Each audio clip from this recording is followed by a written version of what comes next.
Welcome to the Denton Vibe with Diva Girl Ellie, powered in part by Classic of Good Denton. evening, everyone. Thank you for joining us here on the Denton Vibe with Diva Girl Ellie here at DentonRadio.com. I hope you guys are having a wonderful Tuesday out there doing what you do best and Dentoning out there. Today we have John Eric Munoz in the studio with us with InstantDenton, and we're going to be talking about all the stuff that he does with InstantDenton, and we're going to talk about Polaroids and snapshots and all the creativity that goes into what he does. So thanks, John Eric, for being here with us tonight. I appreciate you being here, and you're going to clue us in on your instant world. Yes, thank you for having me. Where would you like to start? Let's start from the beginning. So first of all, how did you get to Denton? So I grew up about hour and a half outside of San Antonio, small town. My brother actually went to school at UNT.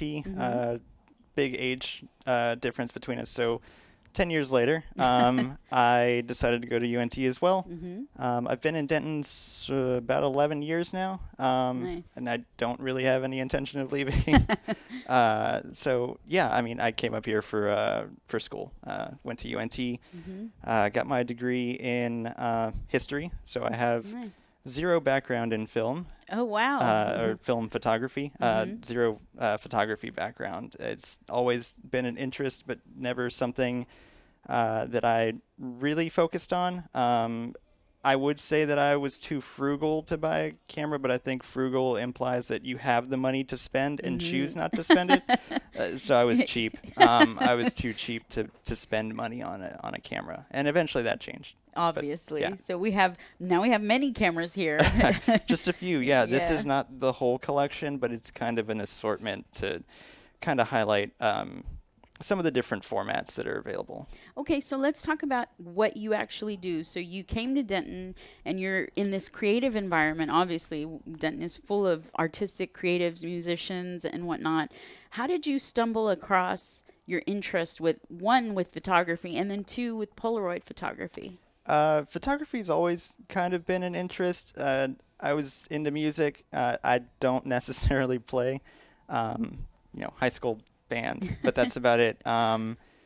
But it's pretty closely tied to photography. I've always been interested in that aspect of it, kind of connecting with music as well. But as far as getting into Polaroid specifically, we actually stumbled upon Policon in 2016. So for those who aren't aware of what Policon is, it's a 3-day Polaroid-specific film festival that takes place both in Dallas and in Denton as well. Okay. Usually, actually always coincides with the State Fair. Oh, So nice. opening day of the State Fair, they have a Polaroid scavenger Really? hunt. Opening day, you get a list of topics that you're supposed to go out and photograph, and Oh, the very point is to fun. kind of encourage creativity and get you out shooting, and everyone's interpretation of the topics or the prompts is a little bit different. So Very it's always cool. nice to see what people come up with, what they find that fits that topic. But we were actually sitting outside of Beth Marie's, and a photographer came by and asked if he could take our photo because we happened to be eating ice cream. I think he actually offered to buy us ice cream nice. specifically to take our photo for the Denton portion of the fest. They were having a scavenger hunt that day as well. So we agreed, and he took our photo. And there was one day left in the festival that Sunday. We went to the closing ceremony. I don't remember exactly what all happened. I remember they usually have a gallery with everybody's photos from the weekend, so you can see all the photos that the groups took or individuals took. They also sometimes have just a separate gallery from some of their featured guests. Jason Lee had some work up. I think a large format photo that someone had taken of him. I don't remember the photographer. But yeah, that's pretty much what sparked the interest. And then I did some digging on eBay and managed to come up with this guy, which is the Polaroid SX70, originally released in 1972, if I remember correctly. It looks a little 1970s. Yes, exactly. It has the style of it. Yeah, so I don't know exactly which model it's not the Alpha one. It's one of the earlier models, but so it's a over 40-year-old camera that still functions pretty well. Some maintenance is required occasionally, but that was what sparked the interest, is just seeing that there was a film community in Denton as well as an instant film community, and then just seeing how cool the camera itself is. Yeah. That was pretty much what sparked it for me. And there's a huge following with Polaroid and instant camera photography here in Denton. Yeah, it's pretty big. We did attend Policon this past year. Actually went out to the state fair, did the scavenger hunt. Did a scavenger hunt in Denton as well. In addition to just the scavenger hunts and what they refer to as Polawalks, just kind of nice. Exactly what it sounds like, walking around with a Polaroid and taking photos. They also have guests come in. They'll do sort of workshops, different techniques. I do want to mention the photographer that took our photo that first year. His name is Brian Garbrecht. If you feel so inclined, you can follow him on Instagram at Theory of Brian. Okay. He does really great work. He actually does all sorts of Polaroid photography, but he does tintypes, which is a little hard to explain, but it's essentially just photography onto a metal plate. And he's sort of hijacked a Polaroid Big Shot, which is another Polaroid camera, to shoot tintypes, kind of because they don't necessarily make they've stopped making pack film. Pack film is the earlier version of the Polaroid film. Fuji just stopped production, or they will be stopping production, so everybody's scrambling to grab that. To grab what they can. Yeah, so he's essentially just modded the camera so he can shoot tintypes. So he's doing the tintypes through the older camera model. Yeah, well, yes, through the pack film camera model. Okay, that's interesting. It's a lot of MacGyvering, sort of. Yeah, I was about to say. Tape, and I think he used marbles. Lots of stuff to add weight to keep it in place. Lots of, because of the weight of the tin itself versus the old Polaroid stuff. That's interesting. So let's talk about InstantDenton, because that is exactly what caught my eye on Instagram. We see all kinds of people pop up from Denton, whether it be, art or a painter or, whatever.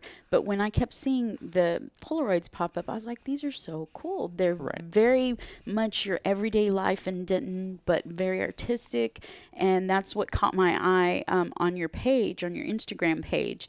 And I always wonder, and we were talking about this before, was, you have these photographs of random people in Denton, or maybe not random, because I'm sure you probably know most of them. Yeah. But I'm like, what are the stories behind this? Because a Polaroid, it's a different creature than what we're used to now digitally. Right.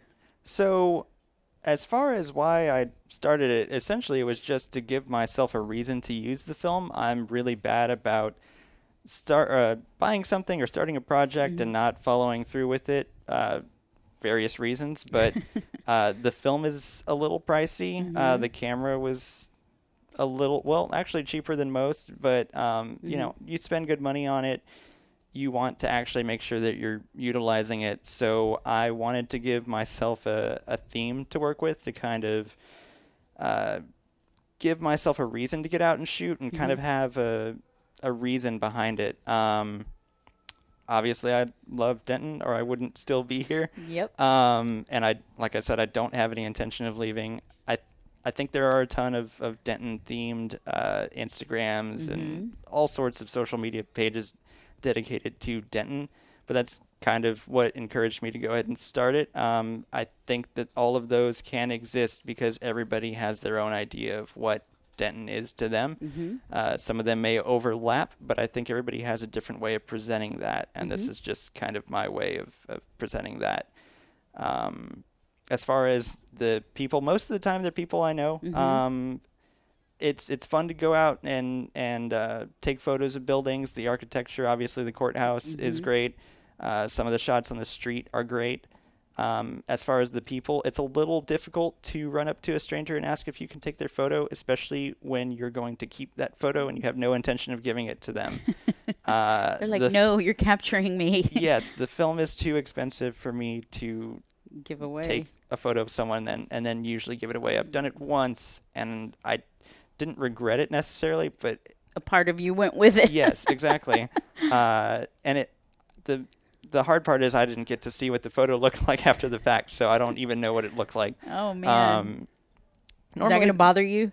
I'll get over it. But normally they're people that I know. They're friends, or they're people who have an interest in film as well. I think I have a photo of Armand from Denton Camera Exchange, which for anyone who is looking to get into instant film, that's probably your first stop if you're looking to shop local, which you should be.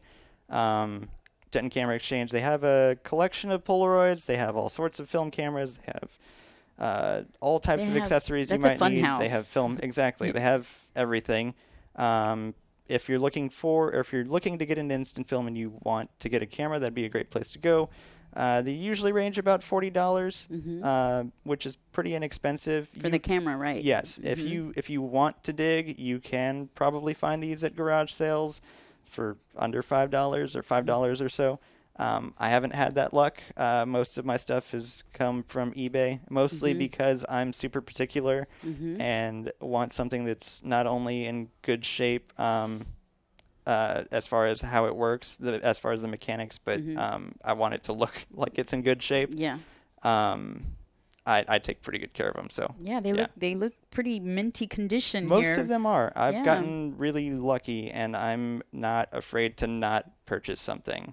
So that helps. So looking at obviously we just have 3 here. Yes. When we think of Polaroids, this is going to be the more traditional of what we think of when we think of a Polaroid camera. But obviously there's different versions of the Polaroid camera. And for those people that don't understand it but have like a curiosity for it, how would you guide them? Let's just use these 3. Okay. Sure. So here's 3 cameras. Start us out here. So this is probably the most readily available and probably the easiest to pick up. It is the Polaroid One Step 2. So it's modeled after the original Polaroid One Step camera. Unlike all the other Polaroids, the classic Polaroids, this one has an internal battery in the camera itself. I actually have an empty film pack. I think this is a 600. I don't remember for sure. But it's a empty battery pack. Yes. So the battery is actually in the camera, in the film itself. Oh, wow. In the 600 SX70 Spectra film. The One Step 2 uses what they call, what Polaroid Originals calls an I-type film. It's essentially the same. It's the same film as the 600 cameras, but without the battery pack because the battery is in the camera itself. Okay. So if you are familiar with the Instax camera, either the mini or the wide, they're a little more user-friendly. They're kind of for everyday use. That's pretty close as far as the usability. As far as it's pretty user-friendly. There's a little on switch on the back. You turn that on. Okay. There's a LED light counter to count your shots. There is a self-timer. You can darken or lighten your photo or your image. You've got your shutter button. And they've actually updated this already. This was released last year, but they've already added a viewfinder closer to the original Polaroids. I remember they used to have kind of extends. Yeah. So they've actually adjusted that as well. And if you go to Target, they actually have a mint color exclusive to Target that they just released as well. A little pricier, but just as cool. Now, is this one actually a modern version of this version, the older one? Yes. Okay. Yes. So this was released last year. Okay. It's made by Polaroid Originals. So for anyone who is familiar with instant film and anyone who's not, Polaroid stopped production of film in 2008. That essentially caused mass panic. Exactly. So that essentially kind of did away with, well, it would have done away with Polaroid if it wasn't for the Impossible Project. So the Impossible Project was started to try and save Polaroid, which I would say is they've succeeded in. Yes, they have. So they bought one of the last remaining Polaroid production, the machinery for it. They brought on some of the chemists from Polaroid as well to kind of rework the formula, because when Polaroid went out of business, a lot of the companies that produced the chemicals that created the film went out of business with them. There were actually, I think there's a company in Louisiana specifically that Polaroid was their only client. So when Polaroid stopped making film, they went out of business. So years and years and trial and error, eventually we got to the point where Impossible had enough money to buy the Polaroid name and the Polaroid branding. So they've really rebranded now as Polaroid Originals. And the film itself is much closer now to the original Polaroid film. It's never going to be exact because those chemicals, some of them are actually not in use anymore for environmental reasons. I was going to say safety reasons, right? Safety, environmental, and also just because some of those companies don't exist anymore after Polaroid stopped producing the film themselves. So as opposed to with the original Polaroid film, you had 10 shots. The Polaroid Originals film is a little bit thicker, only slightly, but you can only get 8 shots into a film pack now.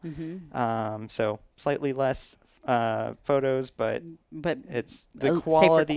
Yes, the quality has become much better than it was in the early days. So what about these other two guys here? Sure. So this was actually the first camera that I bought for myself. I used friends' cameras, but this is the Polaroid SX70. I would probably not recommend this as a starter, so bad move on my part. But it does have a lot of features that some of the others don't. You have a manual focus. Oh, nice. So it's for a more experienced photographer or somebody who wants a challenge. I wouldn't necessarily turn you away because I love this camera. You can darken or lighten your exposure. As far as shooting indoors, you can't necessarily do it without a external flash. Oh, nice. It's a different ISO than the 1-step-2 or the 600 film. It's not as light sensitive, so if I were to shoot a photo right now, you'd probably get a black slide. Okay. So I actually have to have an external flash attached to it. Just to take a photo indoors, which is great for me because I actually like shooting during the day as opposed to at night. So yeah, probably not a great beginner camera, but if you want the challenge, I definitely wouldn't turn you away from it. It looks cool. I like the way it looks. That's my favorite part of it, honestly. It does look 1970s. I really like the look of that one. And it is super light for travel too. So if it's something you want to toss into a backpack, which I would probably put a bag around it. Luckily, this came with one. But something you can toss in a backpack, take with you. Travel. Yes. They travel well. Yes. And that guy. So this is the Polaroid Spectra Onyx edition. If you can see, it's actually got a sort of smoke gray see-through case on it. I actually use this for some double exposures. You can actually which is really big right now, the double exposures. So you actually just open the camera. It's a whole lot of trial and error with double exposures as well, but you've got all sorts of different settings. You can turn the flash off, darken and lighten. It's got a timer. It also has little notifications, so it lets you know when the self timer is going to go off. But I've mostly used this just for the double exposures, and it's a slightly different format. It's a wider format.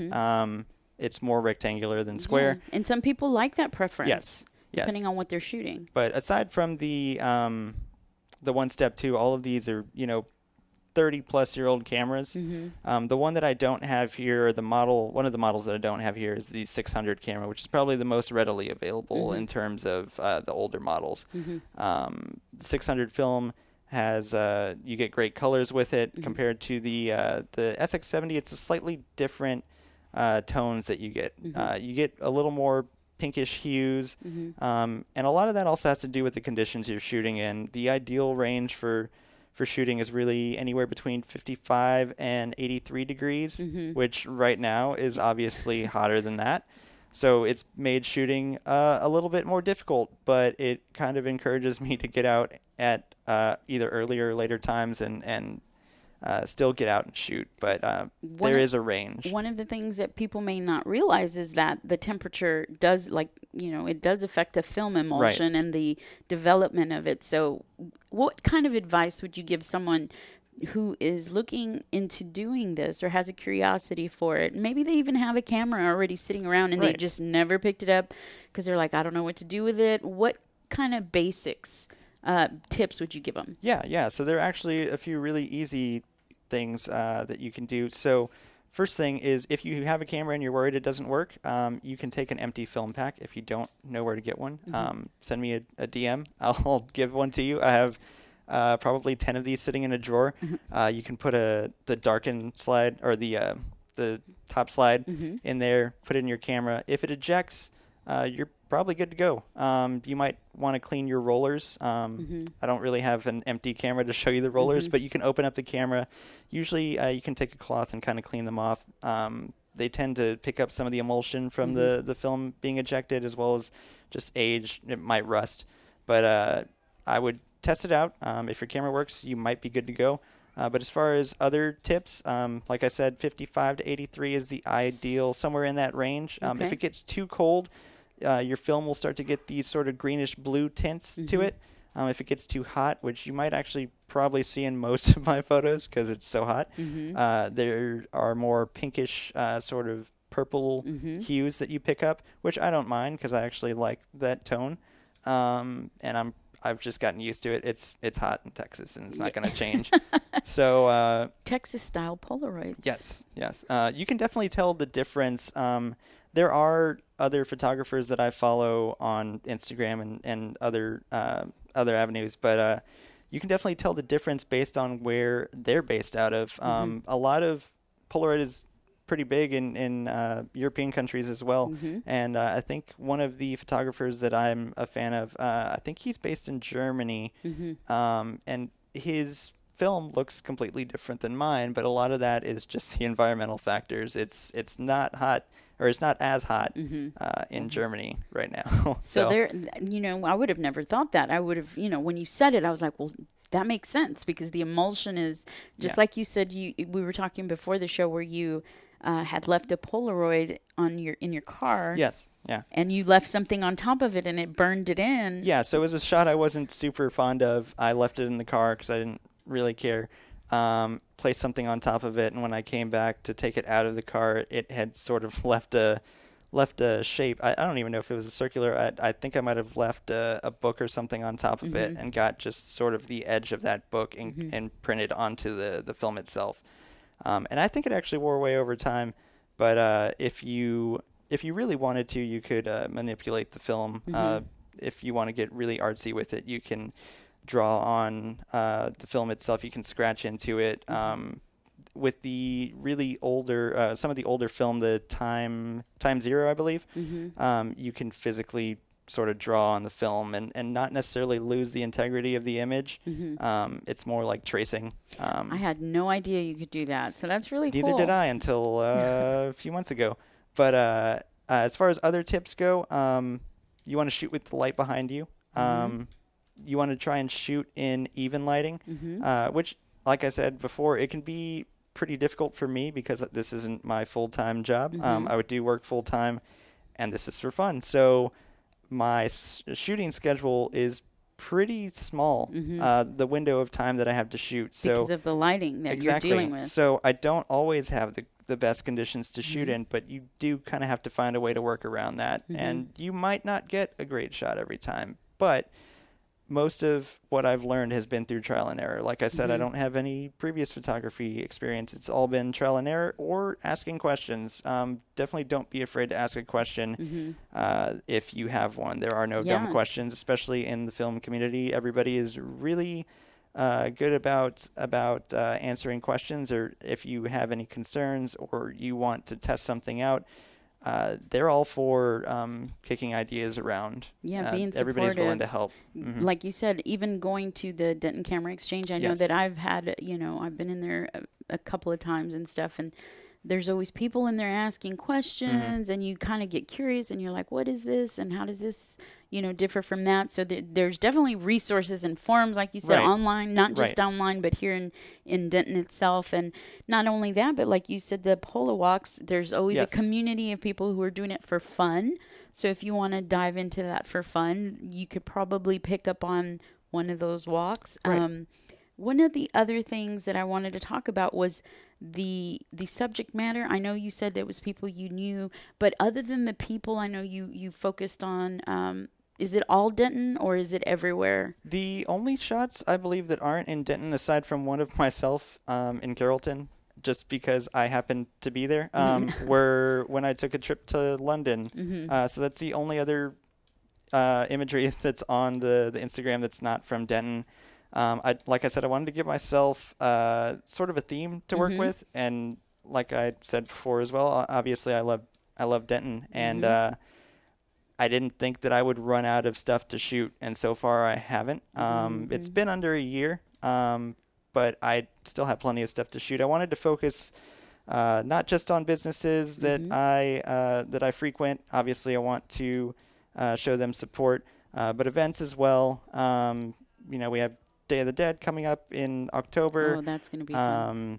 We have Twilight Tunes throughout the summer. All sorts of Jazz events. fest, Exactly. everything. All sorts of events. Pretty much year round. I think one of my favorites every year is Arts and Autos, just because I love classic cars and they photograph really well, especially on Polaroid. Nice. Or film in general. But that was sort of the theme behind it, was just to capture the way I view Denton. Which sounds kind of cheesy, but no, it really does translate really well, and all of them are Polaroids. All of them. There's not like a photo that's thrown in there. Yes, so that was one of the other things that I sort of struggled with at first was, is this going to get boring for people, or for myself? But I wanted to stick strictly to posting only Polaroids. Stories, you might occasionally see something. I'm not great about stories. But you will only see Polaroids on the feed. I did jump from the SX70 and 600 format to Spectra for about 50 frames, or maybe less, I don't remember, before, actually I think it was 24, before jumping back to the traditional square frames. So do you have a set amount of shots that you put up weekly, or is it just as you go? Because you did say as life allows and timing. So originally, I think the goal for me was to post 3 times a week, maybe. I thought 3 days out of 7 isn't bad. I think I went a week without posting. I came down with I think a sinus infection, and I was perfectly happy to stay in bed and not post. So it's become a little more sporadic, but I try not to go too long without posting. I don't want to get to the point where I'm posting strictly to post. I don't make any money from InstantDenton, at least not yet. Not really. I do have prints now available at the Norman Roscoe pop-up. Oh, so very for cool. anyone who is interested, if you scroll through the feed and you do see a photo you like, you can find some square prints over at Norman Roscoe's pop-up shop on the square. Very cool. And you can either create your own 4-pack or you can buy individuals. But I don't want to get to the point where I'm posting strictly just to post. I only want to post if it's a photo I really like. And honestly, out of the 8 shots that you have on a pack of film, I might get 50 to 60% on a good day, or I guess a good week. You kind of have to expect that with Polaroid, because we're so instant gratified with our photos nowadays. Right. You have to realize we're taking it back to the old days, and you Right. literally, whatever you get, and if it's not there, then you either miss the shot forever or you do it again with whatever's there. Right. And back in the 70s, this was their version of instant gratification, and for some people it still is. For me, I'd rather wait 10 minutes to see that than scroll through Instagram all day. Yeah. There's a huge instant film community, not only in Denton, but across the globe, and you can find a ton of that on Instagram. And I spend countless hours probably scrolling through lots of other people's work, because it gives you something to sort of strive for. Even though I mentioned before, I don't necessarily view what I do as art. There are people who take Polaroids and make art with them. I view what I do more as archiving.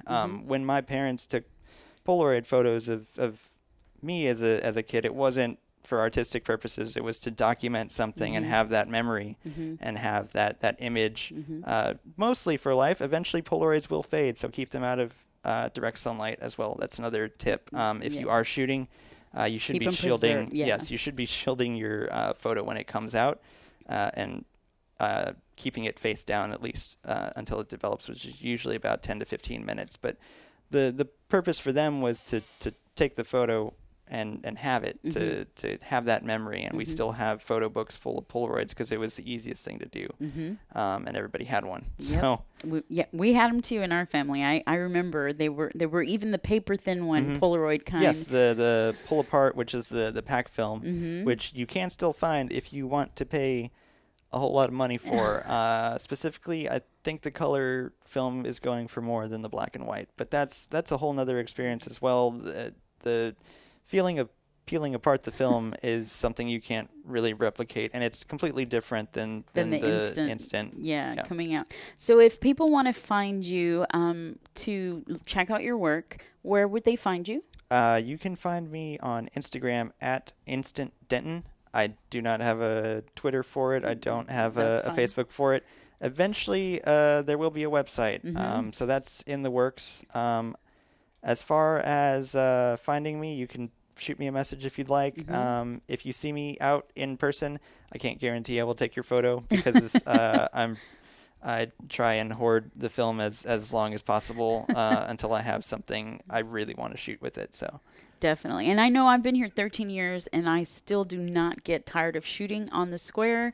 So you have plenty of material here and you are hoarding your film. So you'll have plenty of film for that as well. I'm specifically, Polaroid Originals released the summer editions of their films. So they have an aquatic version, which actually isn't available anymore. It's sold out. They have the frames are aquatic themed. They have one that's sort of a tropical, sort of tiki theme, and then they have the pastel ice cream edition. So I'm actually working on a project with that right now, taking photos of taking portraits of people eating ice cream or popsicles, any summer frozen treat on those ice cream pastels. So I'm hoping to turn that into a zine.